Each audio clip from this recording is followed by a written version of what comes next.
Trying something new is always scary. We never know what the outcome might be. People could love it or people could hate it. When it comes to art, you need to be willing to experiment. You have to go out of your comfort zone and try things that make you uncomfortable. If you look around at artists, writers, filmmakers, they all seem to do their best work when they step outside their comfort zone and try something more ambitious. Today's guest started out painting very traditional portraits and figurative work. But it wasn't until he stepped outside his comfort zone that things truly took off. I'm your host, Jacob Johnson. This is the My Art is Real podcast, a narrative journey into the lives that shape art. Today's episode, Paul Reid, right after the break. I have some big news. I now have over 40 bonus clips on the Patreon page. These are clips from previous episodes that didn't quite make the final cut, but are still incredibly interesting. I've got artists talking about world building, overcoming creative blocks, trying to be a good father, and so much more inspiring content. If you enjoy this show and want to help me continue telling these stories, head over to patreon.com/myartisreal and get immediate access to all the content, plus everything that I'm working on coming in the future. Another great way to support the show is by collecting one of the My Art is Real art prints. These are collaborations with previous guests and other talented art friends. You'll be supporting both the show and the artists at the same time. Check them out at myartisreal.com. Back to the episode. Well, my name is Paul Reid. I'm a full-time artist and have been since 1999. I graduated, so long time now. I'm originally from a small city called Perth in Scotland, in the UK, and now I live just outside of Edinburgh. And how was it for you growing up in that town? It was a mix of when I grew up. I mean, it was what you would call a council estate. So it was, quite a large estate with lots of houses that looked very similar. My family didn't have a massive amount of money or anything. My dad was a sheet metal worker, which is, welding and constructing things using sheet metal. And my mum did various different jobs throughout the years, but mostly kind of brought up the kids. But I spent a lot of time outdoors as a kid. But at the same time, had a good deal of, at the time, it was kind of computer games were kind of beginning to become a big thing, and movies were a big thing. So it was the 1980s when I was kind of younger. So I had a good mix of playing outside and at the same time the kind of beginnings of what we all spend a lot of time doing, which is watching movies and playing computer games. And what sort of things were you and your friends getting into, running around doing? Oh, just games with my friends. We skateboards, bikes. Although we lived on a housing estate, there was, a river not too far away, plus forests and things. So making dens, playing in the park, all sorts. I mean, play games where we just wander for miles and miles, chasing each other or playing on bridges. There was always a bit of, climbing involved in trees and things like that. Yeah, fairly typical kind of young kids playing. My parents were always very strict about where I was going and what I was doing. As an adult, I see why they were so worried about me, but as a kid, you just want to run around and play and not be bothered. Paul had an immense amount of freedom, but he was always home when he needed to be. My mum and dad always made sure I came home by a certain time at night. I wasn't allowed to I always seemed to be the one who was leaving first when we were out playing, apologising to my friends and having to head home earlier than they were. But we still, we had a wide range that we played in. It wasn't like we just stayed, within a few doors or within a few blocks. It was quite free, yeah, in a way that, and I do understand it because I have my own kids now, and they don't go out and wander like I did when I was young. And it's definitely now it does seem people are far more scared of their kids just wandering off. At a young age, Paul also became immersed in video games and movies. What sort of games did you start getting into and playing a lot as a kid at that time? Well, when we were growing up in the UK, you guys would have had the Commodore and Amstrad home computers. We had those two, but the one that we all played on was called the ZX Spectrum, which was not available anywhere but in the UK, I think. And it was basically a home computer, quite very very slight in terms of power compared to what they could do these days. And the games looked more like early Game Boy things. They were kind of monochrome. But I remember the beginnings of almost like 3D games and things happening on the Spectrum and the Commodore and those kind of early home computers. I remember the very first games that I played, basically just letters on the screen going over, like Pac-Man with ghosts, but instead of graphics, it was just numbers and letters. It was so basic. It was like that. But then within a few years' time, they got better, they got more powerful, and developers got good at making games for it. And by the end of the kind of lifespan of this computer, the games were, really quite complicated.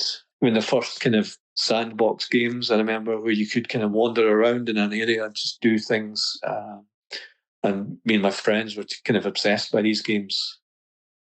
Besides video games, Paul was always drawing. Like most kids, just sketching whatever came to his mind on the borders of his paper in class. My parents have got, school books of mine with lots of drawings in it. And I remember when I used to just be at school, I would do an essay or something that you had to write, and I would try and finish it as quick as I could so as I could do the drawings at the bottom. And in the early days, when I was 5 or 6, 7 years old, it was just dinosaurs. I just drew dinosaurs all the time, like a lot of kind of school kids. I was obsessed by dinosaurs. I just drew it all the time. I mean, apart from, I remember I used to look forward to the kind of winter evenings when nobody was really outside because it was too dark, because then I could sit inside and draw pictures and invent. I used to invent my own comic books and things, stories and pictures. And I would spend hours just kind of bent over a piece of paper or a sketch pad. And yeah, in the early days, it was kind of comics and movies and things that I was drawing mostly. Paul fell in love with movies, which not only influenced his very early drawings, but also continue to influence the massive oil paintings he creates today. Looking back, during that time, what were the movies that you were really into? I grew up in what they called the video nasty period. We had a video store across the road from us, and it was when movies like I remember when I was quite young watching things like The Evil Dead, zombie movies, werewolf movies like The Howling, and things like that, which I wasn't old enough to be watching, but I loved those things anyway. And then when I was a little bit older, it was movies like Aliens, Predator, all those kind of things, which I absolutely loved. Anything with a monster was, a favourite. And then I also used to love, people always ask me, oh, where do you get the Greek myth thing from? And sometimes I think it's from, I don't know if you'll know them, but the Ray Harryhausen movies. He was a special effects wizard in the kind of 1960s, the kind of stop motion animation. He did Clash of the Titans and Jason and the Argonauts and a lot of the Sinbad movies, where the movie was just built around a special effect of a monster of some kind. So his famous ones are the Medusa in Clash of the Titans and the Kraken at the end of that movie. And yeah, I used to watch these movies and just wait for the monster to turn up because that was the best bit. I used to love those kind of animations, the little models, the stop motion things. Yeah, and then obviously during the 1980s, special effects were becoming better and better. So any movie that had special effects and monsters was a favourite of mine. I mean, we all love a good monster movie, but did your parents care? Like if you were watching these kind of films as a kid? No, they were quite accepting. I had an uncle who loved horror films as well, and so used to sit and watch them. My grandmother as well used to sit and watch horror movies with me. I don't know why everybody seemed to like them. Yeah, but the difference is I remember watching The Evil Dead, and when I was a kid, now when I watch it, strikes me as like a horror comedy. It's so over the top and silly that you just almost laugh at it. The special effects are bad. It's all kind of low budget. But back then I was terrified. But I remember clearly my aunt and uncle just laughing the whole time they watched it. But this was an 18, and again, the UK censors cut bits out of it. They took bits of some of the worst bits were cut from the VHS, video. Yeah, but no, my parents watched horror movies and things, so they didn't really tend to worry too much about it damaging us anyway. I've been thinking about this question we all get asked at some point in our lives. The question is, what do you want to be when you grow up? From adolescence all the way into adulthood, we're made to believe we need to be just one thing, and whatever we choose, it ought to be profitable. I used to call myself a curator, but as I've gotten older and started expressing ideas through other mediums, I'm hesitant to use that word. Not to mention that most people have no idea what a curator actually is. But honestly, I don't think that one word even begins to describe who I even am. I consider myself an artist, a writer, I'm a podcast host, I'm a husband. The list goes on and on.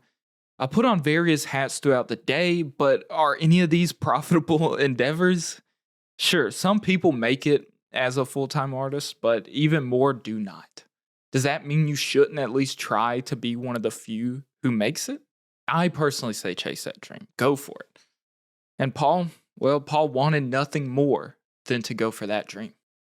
Always, whenever I went to the careers advisor at school or whatever, and they would say, what do you want to be when you grow up, if you like? I would always just say, an artist, and they would be like, all right, okay, well, not very many people get to do that. So have you got anything else you want to do? No, an artist. So that was just always the answer, But I think when I was up until about age 18 or 19, when I went to art school, I wanted to do comic art of some kind, because that's what I was interested in.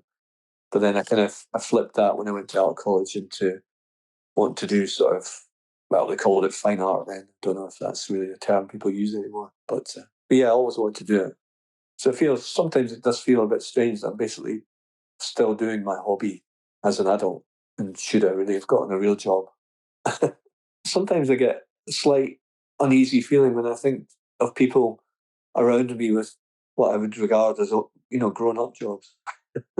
people that people that learn how to properly do something and then work for a big company or and then I just think, all right, I just sit in my studio all day and basically do what I did when I was 6 years old, which is invent pictures, and paint them.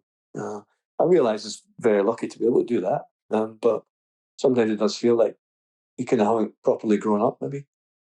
Today, we'll learn how Paul managed to turn his childhood hobby into a full on career. And while he's not working for some big company, he sure as hell has made an impact on people around the world and brought joy to many who've seen his works. I'd say that's just as important, but maybe I'm being biased. I do, in fact, do a podcast about art. When Paul first got into art school, he tried to focus on illustration. He was always a fan of comic books, and being an illustrator seemed like a path that could pay the bills. Initially, I was going to go and study illustration, I think, because that seemed like a more structured kind of career. So even if it wasn't comic books, maybe it would be illustration and comic books or things like that.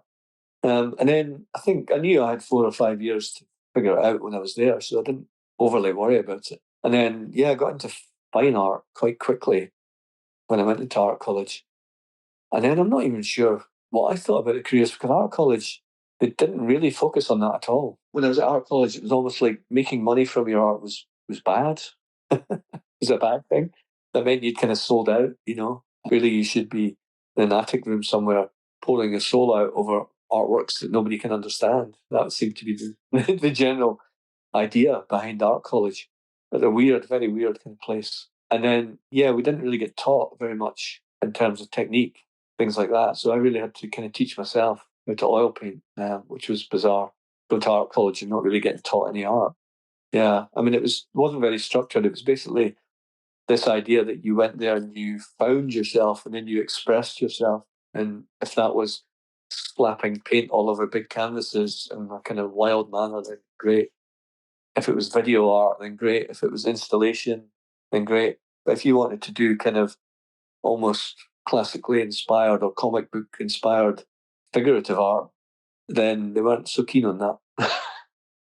Why do you think that they didn't support the more figurative style of art you wanted to create? Do you think it was just that particular school? Well, no, it was quite prevalent at the time. It was during the mid to late 1990s when I was there. Was at the height of what was a movement in art called the YBAs, which was the Young British Artists. So it was Damien Hirst, Rachel Whitread, Tracy Emin were big name artists at the time. And there was a prize in the UK called the Turner Prize, which is famous for all sorts of wacky kind of artworks winning lots of money. It was very influential at the time. So to be just wanting to paint the human figure was backwards. That was traditional art. That was not very avant-garde. It was not very. So yeah, there was no real training involved. You were expected just to do your own thing, find yourself, if you like. What was it exactly that drew you into the fine art, to the more figurative side of painting?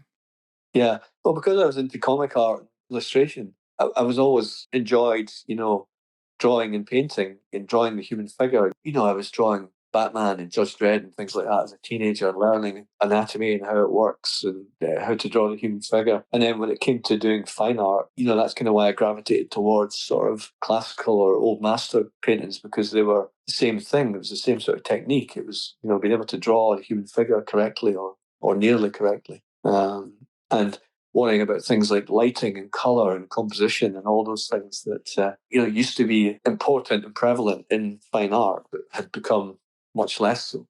But was still something that you had to do if you want to be an illustrator or a comic book artist, or even like a movie conceptual artist, something like that. These are all things that they still had to learn, but in fine art they didn't teach anymore. These days, we have YouTube and the internet full of resources for learning new things, but Paul didn't have any of that back then. How were you going about teaching yourself these techniques that they weren't teaching you in class? Mostly through two or three kind of old textbooks. There was one in particular that was from the early 20th century by a German author who nobody's really heard of anymore. But it was a long book about kind of traditional techniques, oil painting, how to make your own oil paints, how to make your own kind of canvas grounds, how to, stretch and make canvas and properly paint an oil painting from the bottom up. So I think when I was in second year at art college, I took some of the time that I had just to learn as much of that as I could. Whilst at the same time, we were lucky that we still had life models that you could go to the kind of, the life room and study, life models and draw and paint. So I did a lot of that as well. So it was basically kind of trying to, learn as much as I could, my own studies. But yeah, you're right. Nowadays it would just be YouTube. Which is what I did when I learned Photoshop. I just went onto YouTube and taught myself Photoshop. Being able to actually sit down and teach yourself something, focus and be motivated. What was your motivation to go the extra mile and learn these things on your own? It was that thing of, going into like the National Gallery here in Scotland, in Edinburgh, and seeing a painting on the wall and then going up as close as you possibly could get to try and figure out the technique, that kind of almost magical, oil painting technique that a lot of artists, the great artists had, and just really, really wanting to kind of unlock some of those secrets and, how is it done? And, how can I replicate that? Can I do that in my own work? So yeah, it was I spent a lot of time just trying and failing, and I ordered all the pigments from art stores and then made my own oil paints and all that kind of thing just to learn as much as I could. Because I felt at the time that the shop bought oil paints were just not quite good enough. So it did, yeah, I mean, I was very motivated to do it. And although I say to you that, the art college wasn't exactly supportive of that thing, there was the odd tutor here and there who did like the same kind of things I did, and who would come down and say, "Oh, I can see you, making your own oil paints and things like that." That's really fascinating. Um, so there was always somebody somewhere that would share your enthusiasm.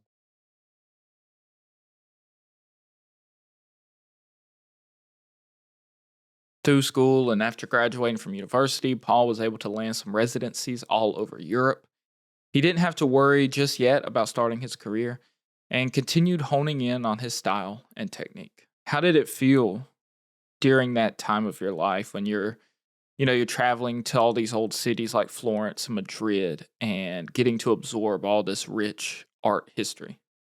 Yeah, well, pretty amazing. Really. It was almost like, I'd finished college and I didn't really have a career as yet. So again, it was almost like good time to disappear off and not worry too much about, making a living yet, because scholarships, they gave you money to go and do that, of course. I had a bit of extra money because actually, unlike a lot of artists at their degree shows, that's where you show your work for people to judge and then it's open to the public. I did sell most of the work that was in my show. But Madrid, mostly I spent my time in the Prado studying Velasquez and Goya, Titian, I had a lot of, and Rubens, and just kind of every day sort of going in and staring and doing drawings from these paintings and things, and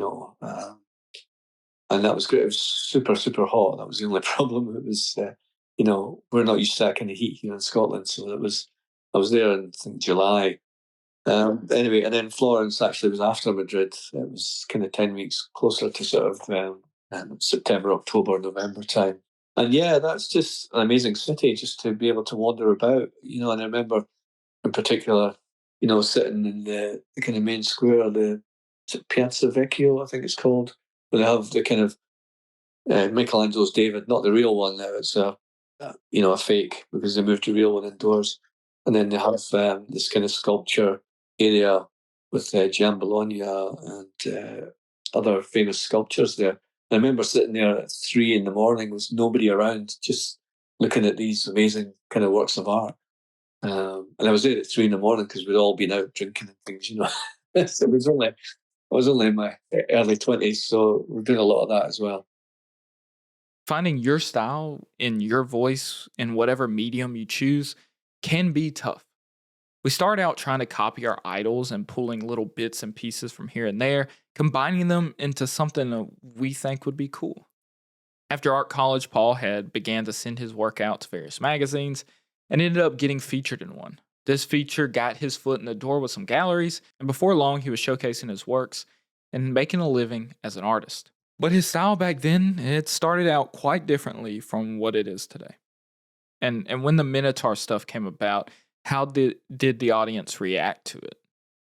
The Minotaur thing, it was something I always wanted to do, I think, but plucking up the courage to kind of go for it. And also the thing is that I was showing in galleries that were maybe a bit conservative in terms of the sort of things that they wanted to show. So to have a Minotaur just appear on the wall was a little bit risky, a little bit. A lot of the people that were buying my paintings in the early years of my career were kind of, an older generation, people with money, and they preferred things that were not going to scare anybody when they came into their house. Because I remember somebody saying to me, I had the very first Minotaur I ever painted, and they did sell it through a gallery down in England. And there was a kind of newspaper journalist wanted to sort of interview me about the painting. The first thing he said to me was, "Oh, I love it, I love it." And I can imagine it in a museum, but I would never put it on my wall. And yeah, that was always, a slight worry, is that you do these kind of slightly freaky kind of creatures and monsters and things that some people would just not be into that at all. And the Minotaur Man thing is basically because, a few years after I'd done that Minotaur painting, it became quite well known in various art circles, I think.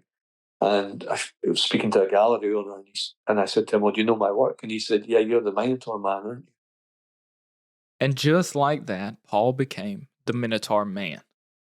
But he didn't just wake up one day and decide to paint minotaurs. This Greek mythology had started to play a big role in his work long before that, going all the way back to his days in art college. Yeah, well, I remember, those movies I was telling you about, Clash of the Titans and things like that.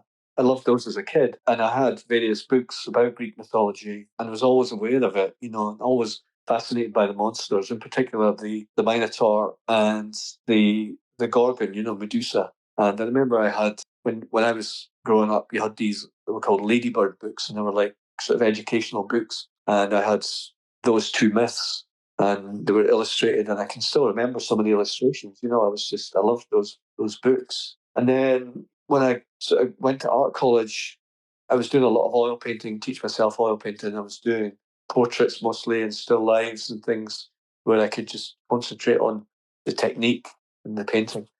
And there were a couple of tutors who did say to me, we can see that you're good at this and that you're good at portraiture, but is that what you want to be? Do you really want to just paint pots and pans and things? Not that there's anything wrong with that. I know people spend their whole career doing that, do wonderful things with that. But I think they were wondering whether maybe there was something else I might want to do. And then I kind of thought, going back to my sort of comic book thing, but telling stories might be a good thing to be able to do with my art. And then it was a case of, well, what stories could I do? And I was getting into the old masters at the time. These names kept popping up, Ovid and Homer, and, like Rubens used Ovid's Metamorphoses for a lot of his work. I thought to myself, I could look at that kind of thing. So he tried his hand at mixing some of these Greek myths into his style. There was a famous poet, Ted Hughes, in the UK. He's dead now. But there was a book that at the time I was at art college was just published, and it was like 24 passages from Ovid's Metamorphoses, and he translated them into English in his own sort of poetic in a way, So there were very loose translations that he did, and so I bought that and kind of read through that, and I was amazed by how visceral they were, how kind of gory, and one of the first ones that I read, and the one that I made into my sort of degree show painting, was the death of Actaeon. Actaeon was a hunter, and he was out with his dogs, and he stumbled across the goddess Diana in Roman mythology, or Artemis in Greek, who was a kind of the goddess of the moon and a chaste goddess. So she was a kind of virgin goddess, and she was not to be seen by mortal man in the nude. And he stumbles across her bathing in the woods, and as punishment, she kind of flicks this water onto him, and he transforms into a stag, and then is hunted and ripped to shreds by his own dogs.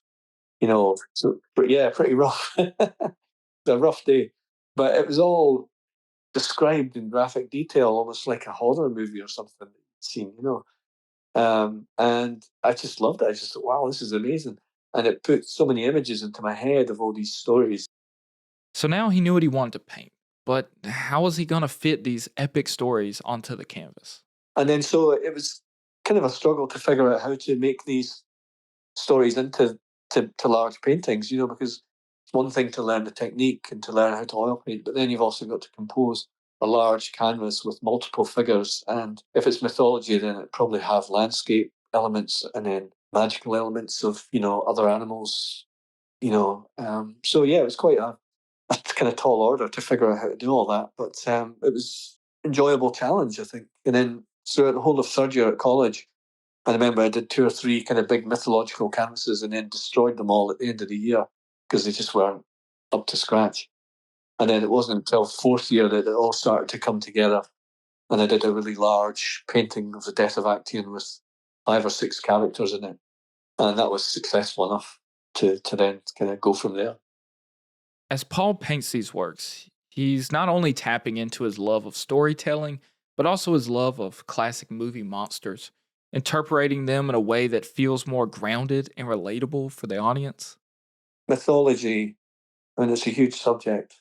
And, so if I do something like a Minotaur, which was something that as a child I remember reading about the Minotaur, and it just appealed to me straight away because of again, the monstrous side of it. So when I'm painting Minotaurs and things, on one hand, I'm doing this cool thing that I used to do as a kid, which is just sit and create stories and paint monsters. And then on the other hand, I'm thinking, well, this is a creature with serious kind of, baggage, historical baggage that, throughout history has become a famous monster, a famous story.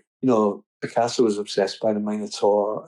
Other artists have used it. And then there's obviously things like the fact that the bull's head on the man's body can be, there's all sorts of interpretations for that, all different, views as to what that can mean. What I tend to do is not worry too much about those things when I'm painting the thing, because it can cramp you. It can make you question everything that you're doing. So rather than just going, I've learned over the years, when I was at art college, you were always told to make sure you knew exactly what the theory was behind the art that you were doing.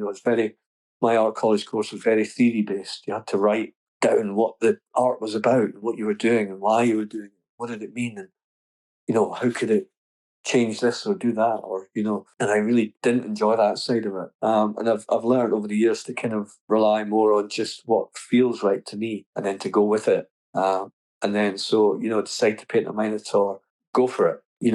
Let's do it. It feels right, so just go for it.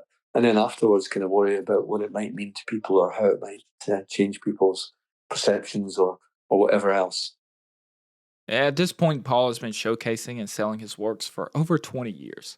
He's developed a style that is not only personal to him, but also resonates with many of the viewers. But that doesn't mean the past 2 decades have been easy. He's experienced plenty of highs and lows along the way. Have there been times in your career where you were worried you might have to put down the paintbrush and get a normal job? A few times, yeah, there were a few difficult times. I remember having one large exhibition in Edinburgh, and it was a massive success. And I thought, well, that's it. I've made it. Brilliant. And then just 2 years later, in the same gallery with the same amount of work, selling almost nothing, and thinking, wow, okay, that was that was different. And then coming away from that exhibition with not very much money at all, and then sort of struggling for a few months, got through that. But then from there, bizarrely, and this was the beginnings of my kind of social media sort of getting work from social media, if you like. I should maybe say that before that, a few years before that, I did a commission through the gallery that I showed with for J.K. Rowling, the Harry Potter author. And then I had this difficult period where I didn't have any much work. And then she got in contact with me through Twitter asking for another commission. And so kind of went from, having very little money all of a sudden to having a big commission again and kind of riding high. So when I say highs and lows, I mean, they were quite extreme highs and lows sometimes. Uh, but that was kind of the beginning of really moving more away from the traditional gallery model into kind of social media and things, which I'm still, most of the work for the past 3 or 4 years has come through Twitter. Like everything else, the art world is constantly changing and evolving, and Paul has done his best to embrace these changes. The first big shift, putting his work online, something he had spent a lot of time avoiding. It used to be people would always say to me, oh, the internet's going to be a big thing, before it was. You should get your work on the internet, you should have your own website, things like that, And I kind of resisted for a while, just thinking, well, I pay the gallery commission for the gallery to do all that. They do the internet stuff, and they have their website, so they should be doing all that. I don't need to bother. So I was just kind of sitting in my studio painting away and then giving the paintings to the galleries, not worrying too much about it. And then I kind of got my first smartphone, because I had various, like a lot of people, various phones that were moving towards a smartphone, And then my very first one I remember was a Windows phone, the Microsoft.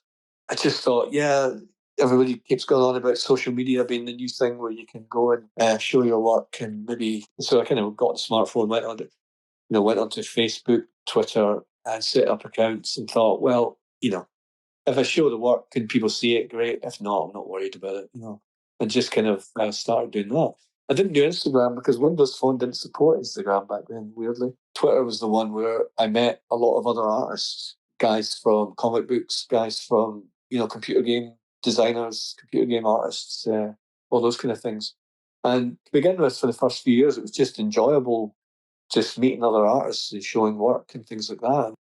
Eventually, he started to make sales through social media and even landing new commission jobs. But during another low point, he became increasingly worried about his income, so he decided to focus on learning a new skill.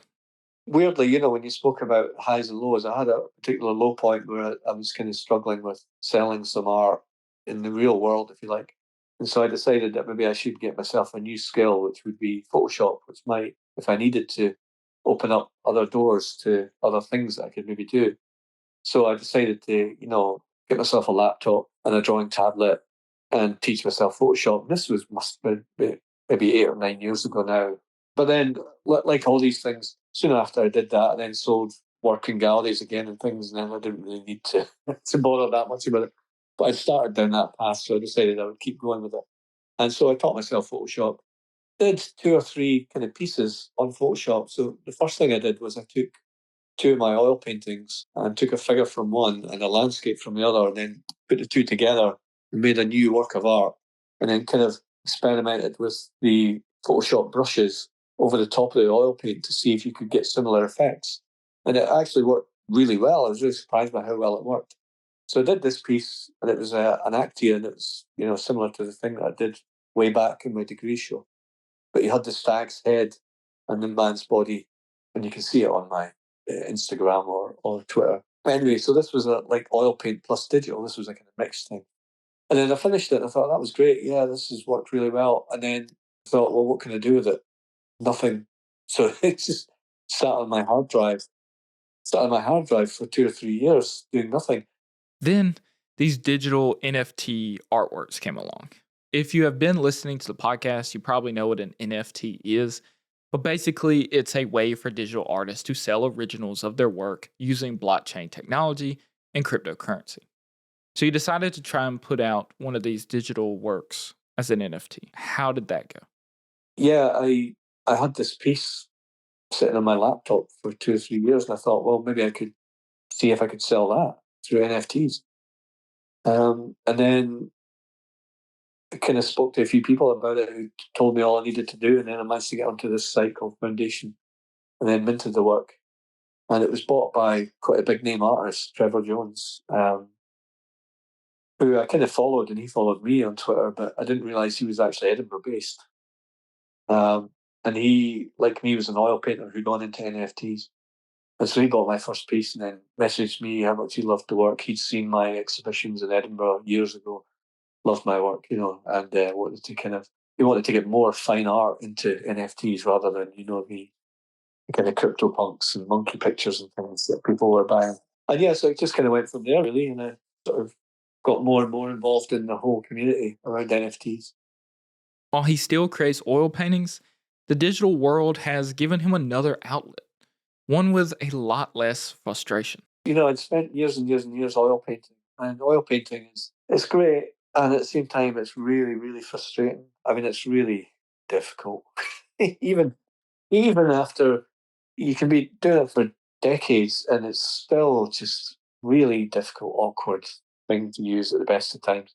It makes everything twice as hard, and it's messy and it's smelly and all those kind of things. So, whilst I love it, at the same time, I kind of hate it. Whereas painting in Photoshop is more fun, really. There's less frustration. You can see so much of the image in one, if you like, in a way that you can't with oil paintings, where you've got to worry about the lighting and standing back far enough from it to get a good view of the whole thing. And if it's a really dark day outside, which often is in Scotland, it's difficult to see the oil painting sometimes. All these problems, and then you go into your laptop with Photoshop, and it all works. It's all user friendly. So, Paul, you've been an artist for 20 years now. How does it feel to wake up every day and be making a living doing what you love? That's a funny one because obviously I'm aware that it's unusual to be able to do it, and it's a privilege to be able to do it. But at the same time, like anything, people always say, "Oh, it must be wonderful just to get up in the morning and go into the studio and create." And life's not really like that. Life's more like, "All right, I've got my youngest off to school in time, and then I come in the studio and you're tired already, and it's not even 10 o'clock in the morning." And you think, "No, I've got a whole day's painting to do. Oh, and this bit here is really bothering me, and this is going to be really painful." And then it's a case of just getting on with it. And I don't know if people have this idea that you're just larking around the studio, being inspired all the time, having wonderful visions of what art you're going to produce.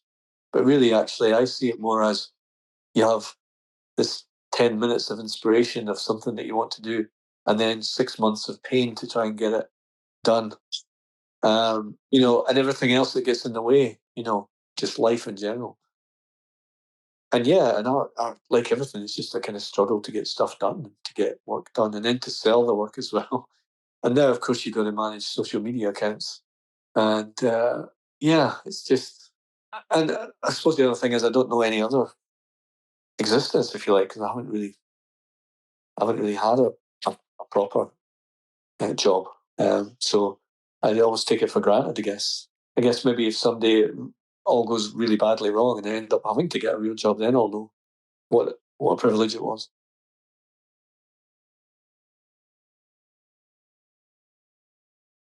Paul's biggest advantage in sustaining an art career for over 20 years is his willingness to try something new. From his early years in art college, when he experimented with making his own oil paints, and then when he started to translate epic myths onto canvas, and later blending his love of horror movie monsters into his work, Even more recently, he embraced the digital age with making his works digitally and selling them as NFTs. If an artist like Paul, who deeply values the techniques of the old masters and the materials he uses, can embrace new technology and find ways to let it enhance his creative process, then I'm sure you can also step outside your comfort zone and embrace the unknown. Thank you so much for listening to this episode of the podcast. I know it is late being released. I've got a bunch of other interviews recorded right now, and I'm trying to line up some other guests. So hopefully get a little ahead of schedule so episodes stop being late. But I appreciate all of you who stick around and listen to each of these and stay to the end. It means the world to me that there's people that enjoy listening to these stories. I get emails a lot now where people are saying, "Oh, this episode connected with me," or how they felt about this one, and people tell me they've listened to every episode, and those sort of messages give me the motivation to keep going, and just make me so happy knowing that there's people out there that enjoy what I'm doing and want to see more of it. So I'm going to continue to do that. If you want to help support me in doing that, you can head on over to myartisreal.com and get some limited edition art prints that I've made with a bunch of art friends. They're super cool. You're supporting me, you're supporting the artist, and you're getting an amazing print in the process. You can also head on over to patreon.com/myartisreal, where now I've uploaded over 40 different bonus clips from various previous guests talking about all sorts of other details that didn't quite make it into the final episodes. So if you want more of the My Artist Real podcast, head on over there. It's only $3 a month, and there's even some stuff coming for free for people on there. So thank you so much for listening, and I'll see you in the next one.